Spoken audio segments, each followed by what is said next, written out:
have to be honest about something. I've wanted to quit using MainStage for over 10 years. But before you freak out, there's more to the story than that. Let me explain myself. As a young worship leader, I knew that there was software I could use to make my keyboard sound better. I'd heard of Ableton Live, I'd heard of Omnisphere, and then I heard of this software called MainStage. And for a long time, I thought it was really expensive, just like Ableton Live and Omnisphere, and I didn't think much of it. Then one day I found out that it was only $30 and that would run on Mac computers. I already had a Mac that I used for all my service planning and all those things, so I was able to download the software, and I thought, yes, I immediately found a way to upgrade my keyboard rig. I'm just gonna plug it in and there's all these great sounds. And initially that was sort of the experience I had. I loved browsing all the presets, and once I realized that I could make the workspace look the way I wanted and do cool things with effects, I was off to the races. But honestly, that fell apart for me pretty fast. Once I started to try and introduce this to my keys players and saw how overwhelmed they were by the idea of connecting a computer to a keyboard and understanding how Midi works and what's an audio interface and why do I have to learn how to use all of these different sounds instead of just sounding like a piano all the time, they got pretty overwhelmed pretty fast. I think it was a mistake of mine to move that quickly and that fast into new technology. So I did what any good millennial does, and I typed into Google how to use MainStage, and I started to find some information out there. Especially I found a couple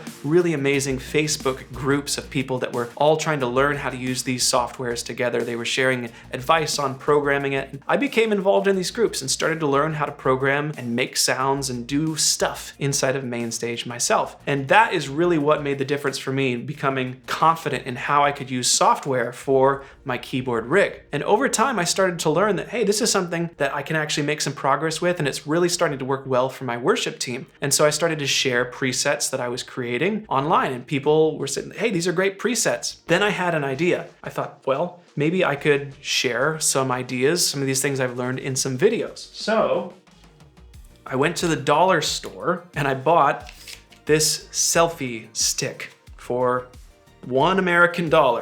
I put my phone here and then I taped this to a mic stand with blue painter's tape, and I set it in front of my desk and I started recording videos talking about stuff that I was learning how to do in MainStage, teaching people how the synthesizers worked, how to play with reverbs, how to make your sounds interesting, how to make pads, all of these kinds of things. And they were just basic videos, and I was, giving away presets and then started to offer in a little store some presets for sale for MainStage. But here's the thing. Back then, when I was working inside of that software, and then as I was working inside of Ableton Live, I spent a ton of time, as this eventually became Sunday Sounds, trying to put guardrails around and help people identify the workflows that they should use to get good results inside of these softwares. Because they're kind of like big sandboxes, right? Inside of Ableton Live or in MainStage, you can program things in a ton of different ways. These are both incredibly powerful platforms that are pretty open. You can approach things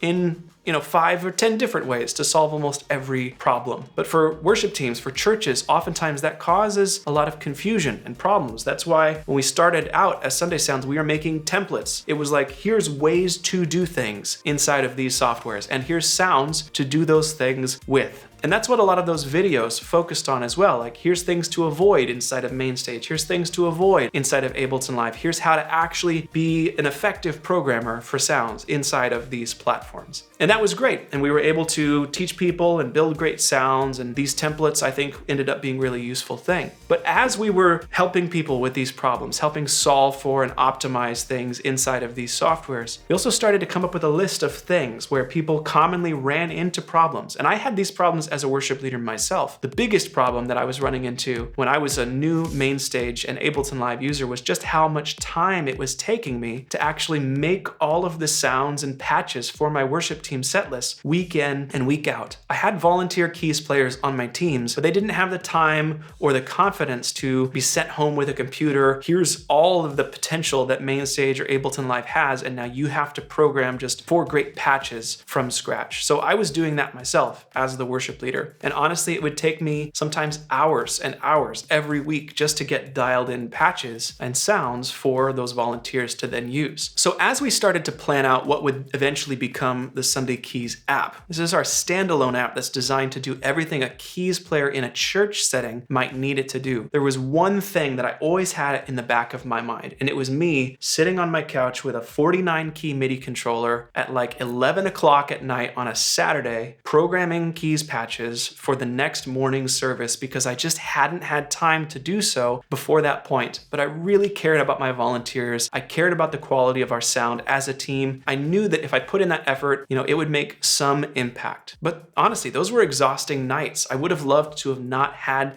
to do it in that way. So there's this one thing in the back of my mind, even as we started to plan the Sunday Keys app. We wanted it to be easier for people to be able to, on the fly, come up with or find or discover or get help with the creation of patches for their worship team. Now, you can do this in Sunday Keys in the app in a number of ways. You can browse the ready-to-play patches. Those sound awesome. You can easily create new patches and add the sounds from the browser. It's easy to find pianos, pads, leads, great sounds for worship. But you have to have, some time and you need to do some browsing. But now there's a third way. It's the brand new AI-assisted patch builder. And this is something that I've been dreaming about being able to do for a few years now. And I'm so excited that it's actually now possible inside of the app. We can tap Create with Patch Builder and then just type in a description for the kind of sound that you're needing.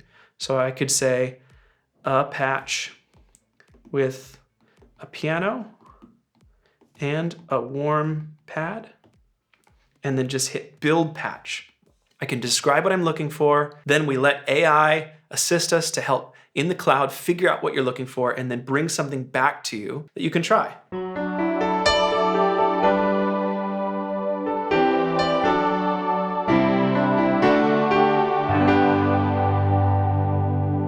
Now, if you like the general idea of what you get back, but you want to try another spin on it, you can hit Try Again. This is sort of like a rolling the dice with the same sort of parameters, and you'll get back something else.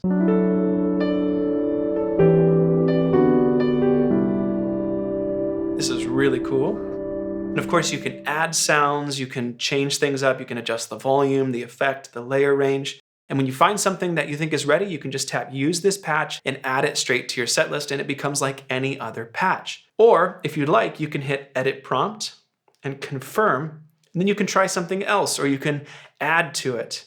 So I could say a patch with a piano, a warm pad, and a synth bass. And then we can hit Build Patch again and see what we get. Let's check this out.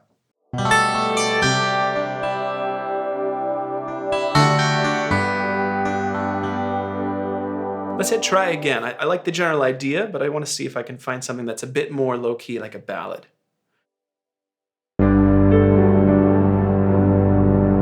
There we go. And now I can just mix this a bit.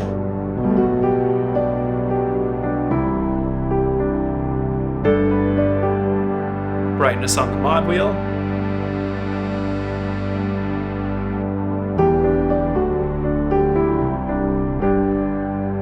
Very cool. So with just a human language description now, I can sort of spitball the ideas that I have. You can be as specific or as generic as you'd like. I need a big patch for a service opener. Use at least 6 sounds.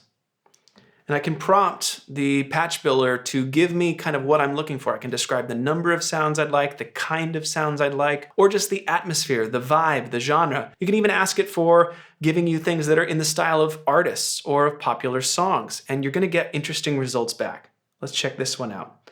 And the more sounds you ask for, the more you need to mix because you've got lots of sound going on now, but let's check out this big service opener.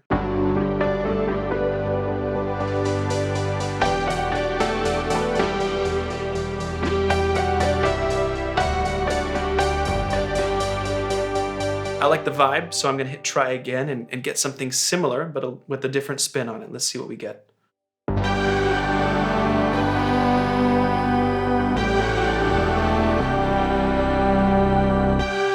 This makes me think of a...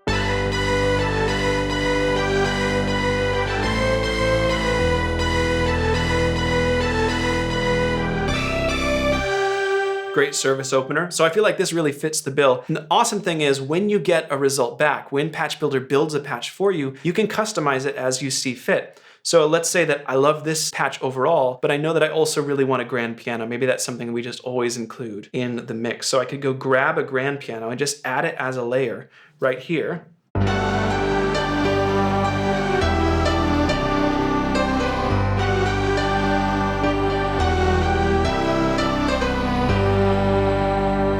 And then when I'm happy with it or ready to add it into my set list, I can just hit use this patch and give it a name, service opener, and then it's added right there into my set list. I can adjust the BPM, I can patch lock the tonic, turn the metronome on, and of course I can save snapshots. And I can still edit this however I'd like.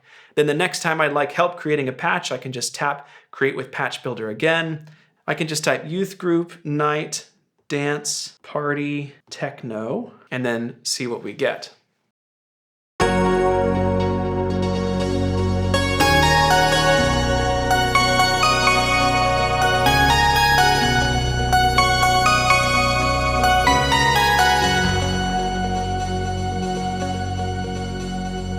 This feature is called Patch Builder, and it's now available with an active Sunday Keys license inside of the app. And to me, it's a huge milestone, bringing something that just hasn't been possible in the world of, live worship keys software before. That's just not in any other platform. Being able to recognize it and bring it to life inside of Sunday Keys. So I hope that you'll check it out and let us know what you think. The incredible thing is that we're going to be able to improve the model over time so that it gets better and better results as we learn what kinds of things you folks are asking for. So it's really something that I'm excited about, and I hope that it's exciting and interesting to you as well. It's a huge milestone for us to bring this feature to life in the Sunday Keys app. And a few months ago, here at the YouTube channel, we hit another milestone. We reached 100,000 subscribers on YouTube, which is incredible. I think about this little selfie stick with my camera phone. I think I had an iPhone 5, maybe an iPhone 6, and no lighting in my basement by myself, just shooting videos, trying to teach people how to use MainStage. And I just want to thank everybody for the support. It's weird, they send you this play button thing, and I'm really proud of this and thankful for my team, thankful for my video editor, Jeremy, who's been such a huge part of us reaching this milestone, and thankful that we've been able to teach people through these videos. Hope that you found them helpful if you are here. I didn't want to do a video all about this play button because I don't think it would be that interesting and felt self-serving, but in this particular video, it's a few months later, but thank you for being here, for subscribing, for supporting us watching the videos, and I hope that features like this are exciting to you and that they end up improving the quality and how you prepare as you get ready for your worship services. We're trying to empower you, to save you time, to help you come up with ideas you might not have otherwise. And we're excited. So I guess, to the next 100,000 subscribers, we would love to reach more of you. If you're watching the video and you're not subscribed, you can hit the button right now if you want. That'd be pretty cool. Anyways, folks, really appreciate you from the bottom of my heart. Thank you for being here. Thanks to everybody who's been a part of the videos we produce at Sunday Sounds. You know who you are and that you've been a really important part of the success. So thank you so much. Go check out Patch Builder, the new AI-assisted tool in the Sunday Keys app. Let us know what you think. See what it gives you. I think you're going to have fun. Have a great day.